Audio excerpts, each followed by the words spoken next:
Hey, welcome to another episode of the Tiny Podium. Zach here, and just running a little bit late, so we're in the car.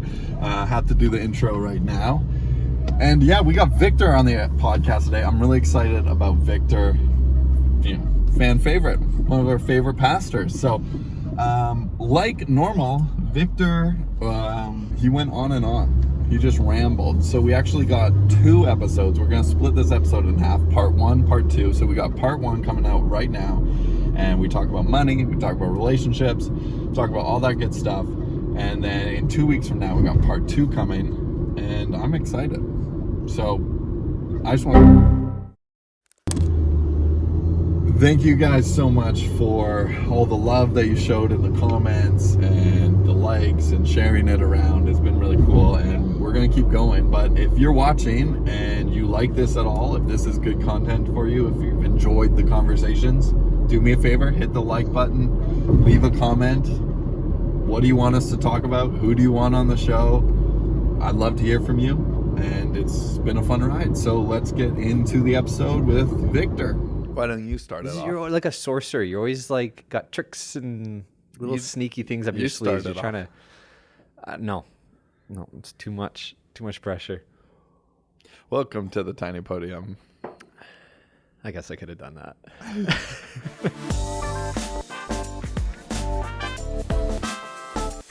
Welcome to the Tiny Podium. My name is Zach, and joined by Victor Maynard. Good to be here, Zach. Second time. Yeah.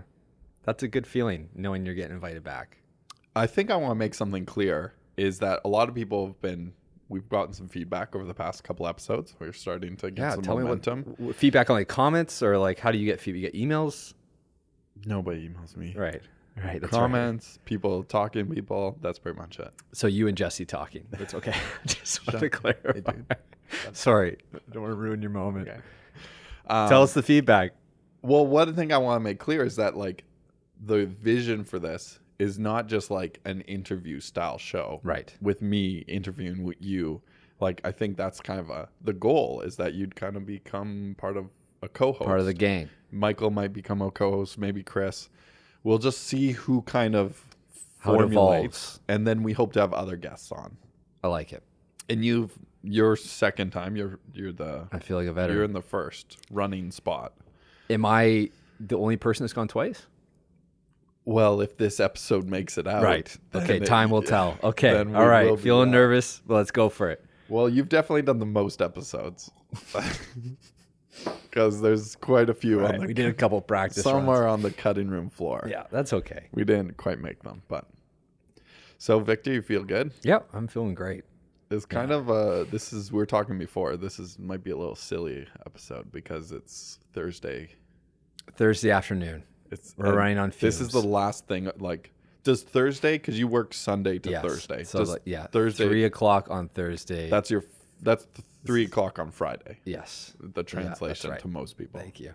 So, yeah, this is like school's out not for much summer. In the tanks. So we'll see what comes out. And I heard that you're a little bit of a sleepy boy today. You're a sleepy boy? Yeah. Is that the word in the street? Yeah. Why are you so sleepy? I don't know. I got 3 kids under 5 years old, so that's... How's that going? That's all right. Your kids are cute, though. They are cuties. But so London's up at 5. She's 5:30 sometimes. She's getting better. So it's just, it's a lot. And then we have them all day until there's that sweet little window when they go to bed, and we just try and milk that, but then that keeps us up later. It's just a lose-lose, because then we stay up late, and then we get up early. Right. And we never learn a lesson. We do it every day. And here we are. Every single day. Every day. That's the thing about habitual sin. Kristen, your wife. She works. Is that okay to say that? Yeah.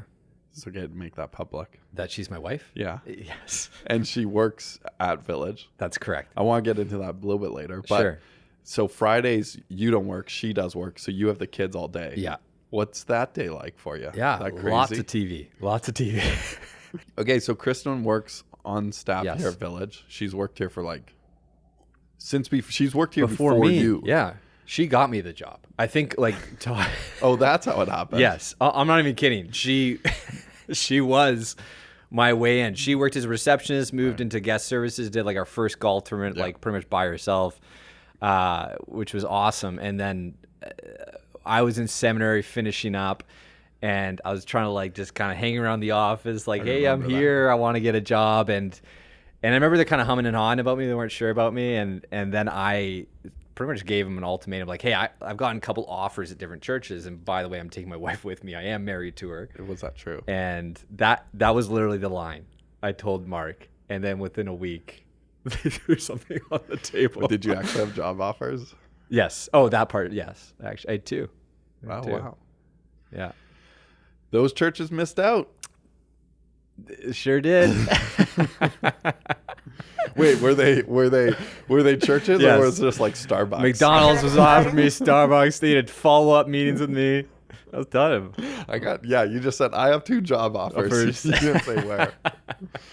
So what's it like working with Kristen? I love it. I know that's not for everyone. Because that's like a husband, wife, spousal. Yeah, it's fun to share those worlds and be able to like over the dinner table talk about things that we both actually know and relate to. And I think there's some clean separation where we're in quite different departments. That's the beauty of having 100 people on staff. You almost have different organizations. But that wasn't always the case.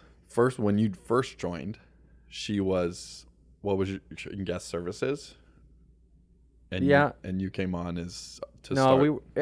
we were never really crossed over. I'm just saying there wasn't 100 staff back then. No, that's true. It was a smaller team.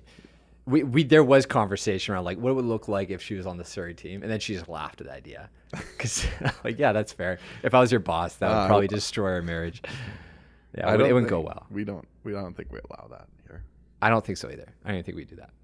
Anyways, it's great. I actually really enjoy it. We actually have a lot of couple staffs on. We do. We what's the expression? Broke the ice. Is that no? Broke the mold. No one uses that.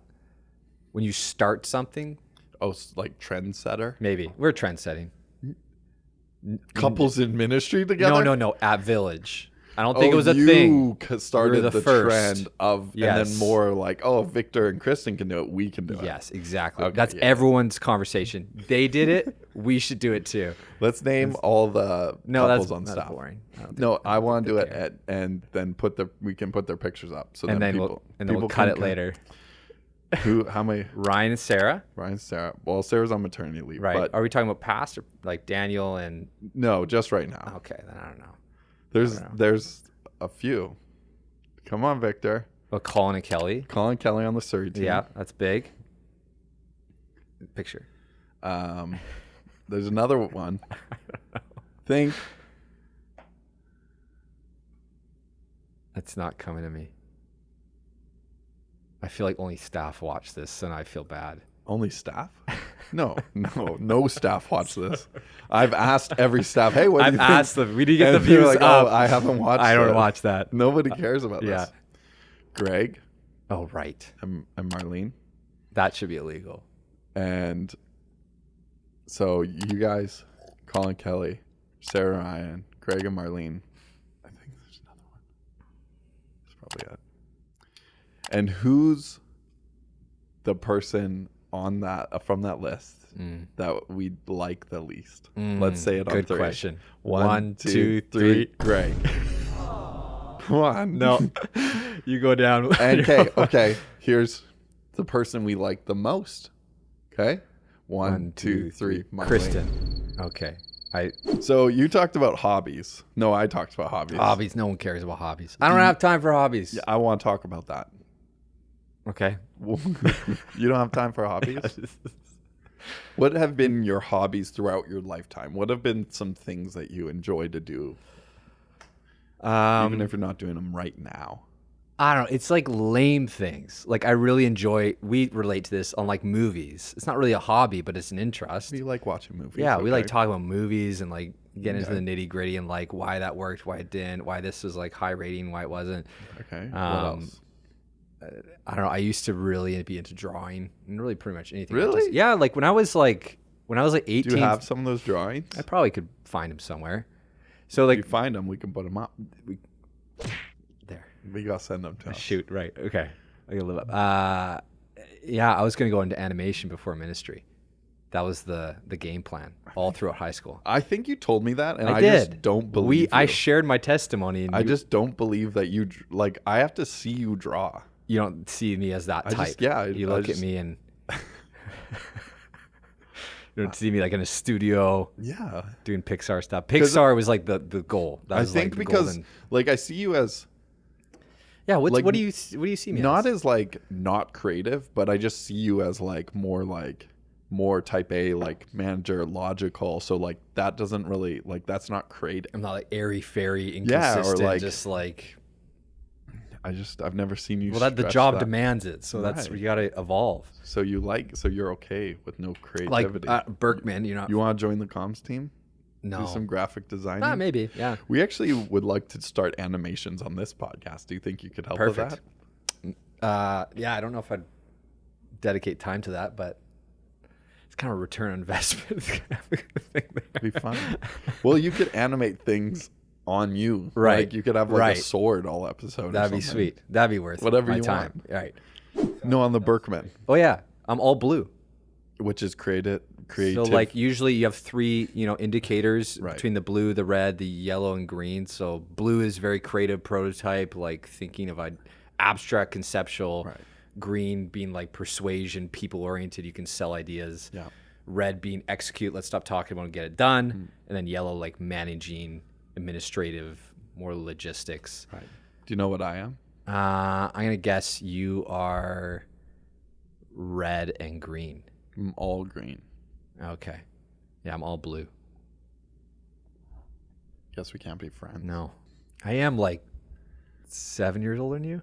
No. No, you. How old are you?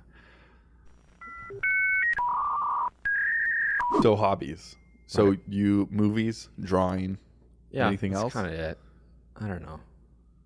I hunt periodically. Do you like hunting? See, you also don't seem like a hunter. Right. No, that's fair. I get that. But You're saying because I'm really skinny. yeah, Yeah, I get it. That's cool. you don't seem like the wilderness type. Yeah. Who do you have? Like anyone else on staff. Right. Right. would That'd have- make more sense. But Like you've Teresa, been a lot. Lisa, like Marlene. I'd rather Right. go with them. Right. That makes sense.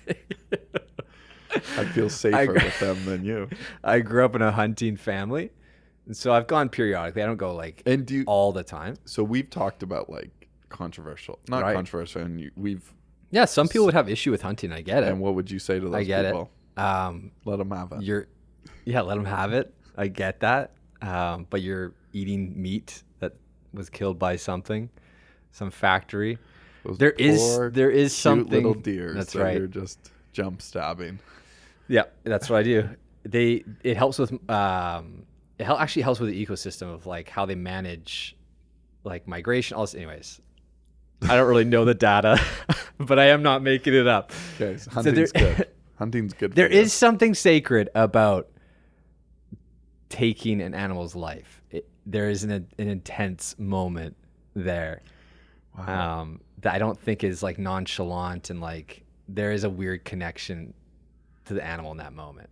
Not in like some mystical, spiritual way, but just I picture the it's scene real. from the Avatar, where like they're connecting the ponytails. no, but at the beginning they're going through and she kills this and like thing, thanks you- and she thank you thank for the you for your life." sacrifice, Right. and then like kills it. There's something there. There's something. I don't know. Anyways, I don't have a ton of like theological thought on that, but like hunting is a great way to just get away. Do you ever initiate the hunting trips, or you're just going because No, like I'm you're just with your family or friends yes, or whatever? they do all the work. and then you're like, yeah, I'll like come. I think I can make that, so I'll come because it's a ton of work. Yeah. So Do you have all the gear? Yes. Like you have it, or Yep. is it like they have it no, I have it. now? Yeah. Wow. Do you have a gun? Yes. Wow. What kind? It doesn't matter. You don't want to say that. No. Cool. Yeah. Would you ever hunt? Yeah, I want to. You want to? Yeah, I want someone to take me. Well, it's more of a family thing. So. I'm busy that weekend. Anyways. Right. You like poker? Yeah, I do. Yeah, I think there's gambling is a interesting conversation. Let's talk about it. Because I wouldn't go to a casino. I wouldn't go to I wouldn't bet any more than $20 on something. I think the culture of gambling, the culture of casino is super harmful and like can be pretty toxic. But then having a bunch of buddies around and like talking about the most deep, meaningful stuff around my kitchen table while we play poker is okay. I think that's one of my favorite things to do. Well, there's a distinction between, I think, a distinction between using money for a game, because the money in poker with just your friends Right. is all just going to go towards one of you. Right. And it changes the value of how you play. Yeah. Because there's skin in the game, as opposed to like, I'm just trying to make bank at a casino. Because the max, like, if you go to a poker room, you're playing to win money. Right. Because you're going to win other people's money that you don't know. Right. But, you know, if you were going to say, hey, we're going to play Settlers of Catan, but I don't own it. Let's all Right. play $20 and Right. we could go buy it and play it. It's like, Right. sure, let's do it. And then we'll all play. Or, yeah, let's play like, I remember playing around Christmas time, like with quarters, with Right. like a game where they're like lives. So it's like, oh, my parents would give me the quarters and you'd Right. have 75 cents. And then at the end, like, you could win it. But I think like I've seen people do it like with fake money. Right. And like there has to be money. It's weird to say, but there has to be money involved because you play so differently when there isn't. Because you don't care. There's no going all in doesn't matter. Like there's no cost or sacrifice. Like Right. money dictates the strategy of poker. And so I think you always have to play with money. But I do think I don't know, for me at least personally, it's like $10, $20 to play with your friends is enough that you feel the weight of it, Right. but it's not about really the money. It's like going to Cineplex. Right. It's like you're spending $25 to go hang with your friends and watch a movie. Yeah. Now it's like $55. Right, it's ridiculous. But man, like, so an interesting idea is like I know a friend who raised a ton of money, like for his brother's cancer, With a poker tournament? with a poker tournament. And we all, a whole bunch of us went, and it was like 50 guys, and you could buy in more and more and to raise money, and no one won the money. There were like a couple of prizes and stuff, Right. and like to make it fun and exciting. But I think that's completely different because that's not gambling. well, I guess some people would argue like strong line there. Doesn't matter what you're using it for, that you are playing cards, and playing cards is toxic. Like some people would argue that's a sinful thing I don't to think do. so, either. Well, that's why we're having this conversation. I know. It's good. Thanks. But that to me, it's like, oh, let's play Go Fish. It's like, well, is that toxic? No, you're playing cards. Like, Right. if Go Fish isn't toxic, then paying money to charity to play poker is not toxic or not bad either. Right. I think it's just But I'm saying there is a difference between that and then, oh, let's 8 of us go to someone's house and play cards. There is a difference between those two things. Let's do a poker tournament for a fundraiser, Right. or play poker. I'm not saying either of those are, or this one's not necessarily bad. I'm just saying there's a difference Right. between those. And then going to a casino, I see as different as Right, well. I agree. Okay, so here's something. You tell me. You think going to casinos not good? yeah. So I'm okay to admit this. Me and Lauren last Monday. Well, you night, live like we live 2 in a second casino. walk. You live in a casino. We are actually majority shareholders of a beautiful, casino. great investment. We live like really close to Yes, a you do. casino. And so we walked down, and on Monday nights they have horse races at Right. this casino. So we went down, and I've been twice, maybe 3 times before. Slippery slope, Zach. I've been Twice. 478 times. No, I don't know really how horse racing works, but there's horses that run around. And Right. It's kind It's of fun. There's a lot of people yelling in there. And so it's not a lot of people young. There's a lot Right. of old people Right. sitting there. 10 people. You got all dressed up with you and your wife. She got the hat. We got, you know, we got a big feather and old timey. Come here, dog. We're gonna go to horse races. Yeah, that's right. Yeah, no. So we went there, and we thought that the casinos used to have buffets, but I think because of COVID, they're like kind of different now. Right. So then, but they did have food there, and we're like, oh, maybe we can get food and then go horse races. We end up not, because we were like, we'll just get sushi after. But we went there, and we each went to the bank. I took out $40, and we're each gonna get $20. Yeah. And then we're gonna bet on horse races. So we get there and we're like, I don't know how this works at all. So we try to figure out and like Google it, and then we ended up just like making bets together. Okay, this horse is favored. We kind of like figuring it out, and then we ended up just spending $20, and we'd make the bets together. And we'd say, what do you want to do this one? Let's put $3 on this horse and $2 on this horse to show, and this one to place or whatever. I still don't really get it. And then we spent $20, and then the last one we won $9.50 back. So we ended up spending $11.50, and then we just left. Are we going to hell? Sounds like a hoot. Good date night. Are we going to hell? No, I don't think so. Do we not Let me know the look Lord? the Bible. Hold on. I don't know. So, but I'm okay. I'm not saying, I'm not justifying that. I'm just saying, being honest. That's what we did. Yeah, and I think You know what the funnest part about horse racing? You get your tickets, and then they're running down like the last stretch. you wave stand them. out, it's like, Yeah, you gotta wave them. Come on, old Betsy, get her. and then you lose. The best is you got And you lose. gotta tear it up. You gotta tear it up. Put Put it on your cane. That's all part of the fun, I think. Honestly, even if I win, I do that. Yeah, but it is a slippery slope. yeah. I think the culture of casinos, the nature of them, the marketing of them, like they want you to be addicted. There's intentionally no, clocks around the walls. There's no windows. Like they want you to be there for hours on end, pouring your money in. Like, Have you noticed like anything? Maybe your kids are a bit too young, but like, or just in your life, like games, like video games, or certain things that are also kind of designed around that to like keep pulling in, like apps, play to win, pay to play apps. yeah, It's like all about the flash and the fire and I need more of that. This gives me an adrenaline rush. right. That's what my 5-year-old says. Give me more of that adrenaline. Ooh, he is good. Oh, Bluey needs a new pair of pants. It's weird. That's what the show is called, right? That's right. Any addictive kind of games? That what? Are you asking like, are video games addictive? No, but I think the way that video games Their are market is? designed more is like there's more free to play games. Yes. So it's free, but then there's no end to the money. Like Right. before, it's like this game costs $60, Right. and then there's no other way for this company to get your money. Right. Now it's like this game's free, and you can get this extra thing, Totally. and you can get this extra thing, Yeah. and it's like, oh, guess what? You ended up paying like hundreds of Yeah, dollars. it's smart marketing. I don't blame them. Like that's well played. Like if we want some costume for a character that costs us $10, Right, and we it's just like- because we look cool and It's like, oh, this friends. game's worth it. I've Right. got enough fun out of it. Right. Yeah. I don't. Yeah.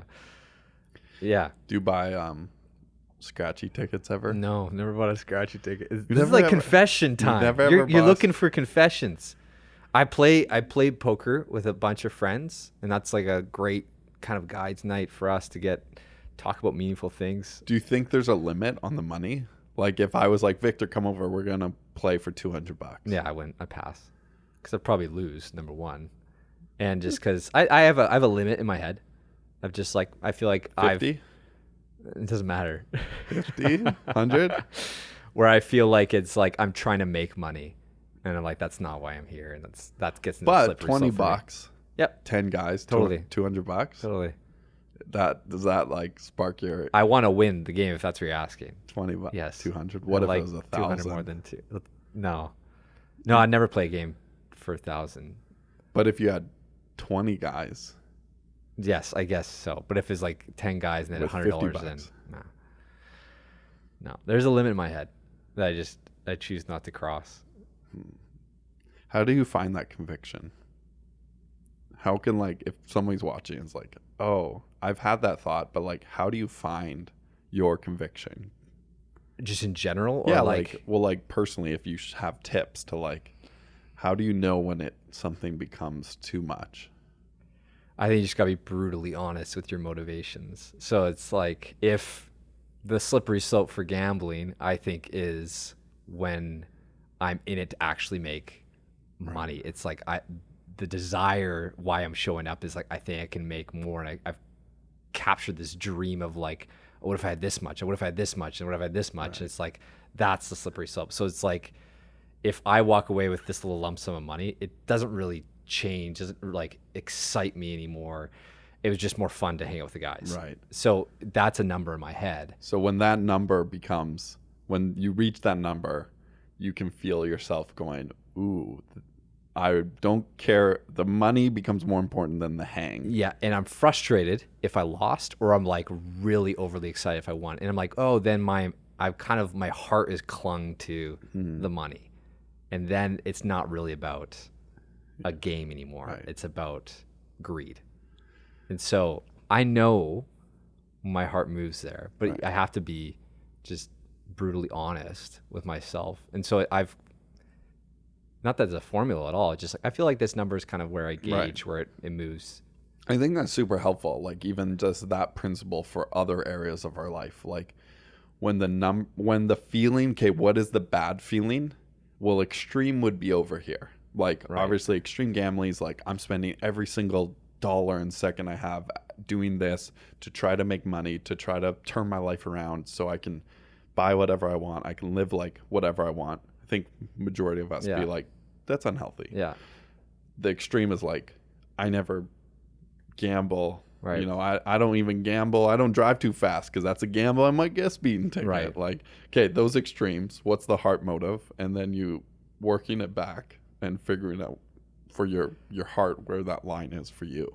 Like, yeah, I think we need to be discerning creatures. Like I think we never ask those questions of like, why am I posting this? No one asks that question. Like, is my motivation like, everyone's motivation is always I want to get likes, but no one can lie about that. That's why we do this podcast. But it's like, am I outdoing this person, or am I, checking those things? But also even like, I don't know, simple things like TV. It's like, am I just watching 2 hours of TV because I'm withdrawing from something? Am I escaping from something that I should be leaning into? Like, I think it's good practice. It's work. Right.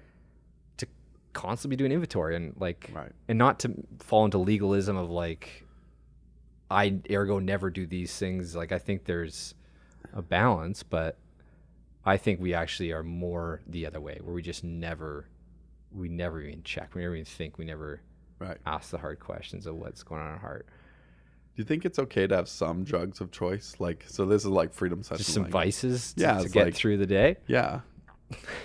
Because I think, like, if we're honest, a lot of the things we do are vices and drugs of choice. To be like, I'm frustrated right now. It's like, okay, I'm going to go I think get a coffee. Maybe a better way to frame it is like, I think we all deeply desire and hunger and go after comfort. It's like life can be brutally hard for a lot of people, and the best medication for that is finding sources of comfort. And so it is TV, it's having a bigger home, it's having a nicer car, it's having luxury, it's having time, it's having a job that's more palatable, it's more in line with your passions. All those things line up with I want a comfortable life. Right. And I don't think I don't think some aspects of that are wrong. I think Jesus provides comfort for us. Right. So comfort in itself isn't wrong. It's, I think we have to be checking ourselves on that though. Like what am I avoiding? What am I resisting? Because, like, I don't know. I think there's a deeper work of really why we're chasing the things we're chasing. Right. So I don't know. What are some of your drugs of choices? I don't know. Actually I do know. Start with a softer one. Yeah. Okay. We'll go to the hard stuff later. What are my drugs of choice? If like on an off day, Poker. I would say no, not even poker. Guys. Poker can be life-giving for me. Actually, it probably fills tanks that need to be filled that are quite empty. You like food? Food has never been. It's almost the opposite. If I'm stressed, I won't eat. Yeah. Not starvation? No. Yeah. I get too stressed and What about going for a walk? That's probably something I should do. Yeah. See, it's funny because I think it's okay to have certain vices and drugs of choice because there is healthy ones, like in a way of escaping is like going for a walk. Yeah, I don't think escaping is wrong. Yeah. I don't think like I translate to that as like I'm stressed, I'm anxious, and my thoughts are like driving My fears and doubts and all that stuff are driving my life, and I need to change the place I'm situated and go for a walk to start processing some of those things and actually airing them out and getting rid of thoughts that aren't helpful. Like, to me, that's not escapism. That's just probably healthy rhythms in your life that every person needs.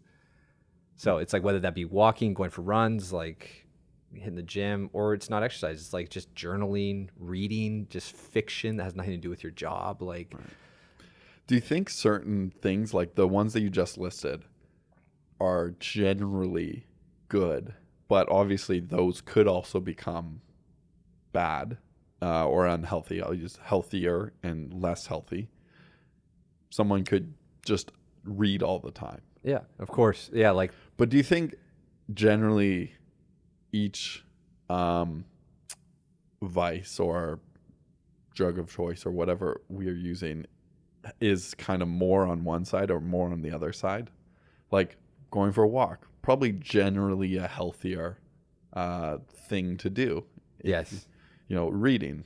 Right. Probably generally. Right. TV or movies, maybe a generally less healthy one. For sure. But could also be a great healthy one. Right. Once a week I watch my movie, and that's a way. After Friday nights, I don't do anything. I come home, I watch 2 movies, with my spouse. Right. Guilt-free. And it's like, oh, that sounds like a great. I think certain things need a little more moderation, like how much you need a little more managed. And it's like other things, it's like, like we should be reading as much as, I think the scope of that, I think, is quite a bit broader.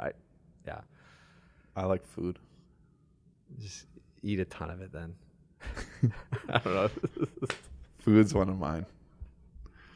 As soon as if there's anything, I just go to the cupboard and look for something. A little chocolate. It's good. A little. Yeah, too much of everything. The irony is, I think even we make rhythm and balanced life, and we can overemphasize that too. Yeah. And be so rigid on balance that becomes, we have to have it, and life's never just quite like that. Yeah. Hey, how's your marriage?